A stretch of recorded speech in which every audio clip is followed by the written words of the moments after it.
Hi കൂട്ടുകാരെ, ചക്കപ്പഴം കിട്ടിയിട്ടുണ്ട്. ഞങ്ങൾക്ക് ഗിഫ്റ്റ് കിട്ടിയതാണ്. അപ്പം നാട്ടിൽ നിന്ന് നേരത്തെ കൊണ്ടുവന്ന് കുറച്ച് എണ്ണയിൽ കുറച്ച് പഴകിയിട്ടുണ്ട്, എന്നാലും വലിയ കഷ്ണല്ലാണ്. ഞാനിതൊന്ന് ഈ ഉണ്ട ശർക്കര പാനിയാക്കി എടുക്കുകയാണ്. അപ്പോൾ എന്നിട്ട് ആ ചൂട് വെള്ളത്തിൽ ചൂട് പാനിയിലാണ് ഞാനത്.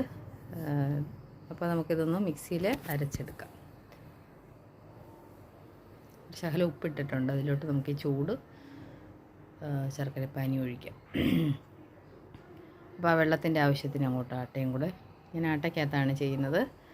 ഇട്ട് കൊടുക്കാം. ശകലം ഏലക്ക തട്ടിക്കൂട്ടി എടുത്തിട്ടുണ്ട്, അതോടെ അതിനകത്തോട്ട് ഒരുപാട് നമ്മൾ മിക്സിയിലിട്ട് അടിച്ചാൽ നാര് പോലെ ആവുകൊണ്ട് തല്ലി പൊട്ടിച്ച് ഇടാവും. ഇനി ആ ചക്ക നമ്മൾ അരച്ചെടുത്തിട്ടുണ്ട്, കാരണം കട്ടിയുള്ള ചുളയാണ്. അപ്പോൾ അതുകൊണ്ട് ഇനി കുറച്ച് തേങ്ങ തിരിങ്ങിയത്, ഒരു അരമുറി തേങ്ങ തിരിങ്ങിയതും കൂടിയിട്ട് നമുക്ക് നല്ലതായിട്ട് ഇത് ഇതേ പരുവത്തിലൊന്ന് കുഴച്ചെടുക്കാം.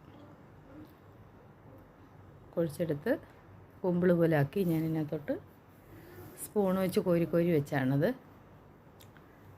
ആറ്റുകാൽ പൊങ്കാലയും കൂടെ അല്ലേ, അപ്പം നമുക്കിത് ചക്കപ്പഴം കണ്ടപ്പോൾ ഒരാഗ്രഹം തോന്നി അങ്ങുണ്ടാക്കുന്നതാണ്. അപ്പോൾ അതാ ഇനി നമുക്കിതൊന്ന് അവിയേറ്റിയെടുക്കാം.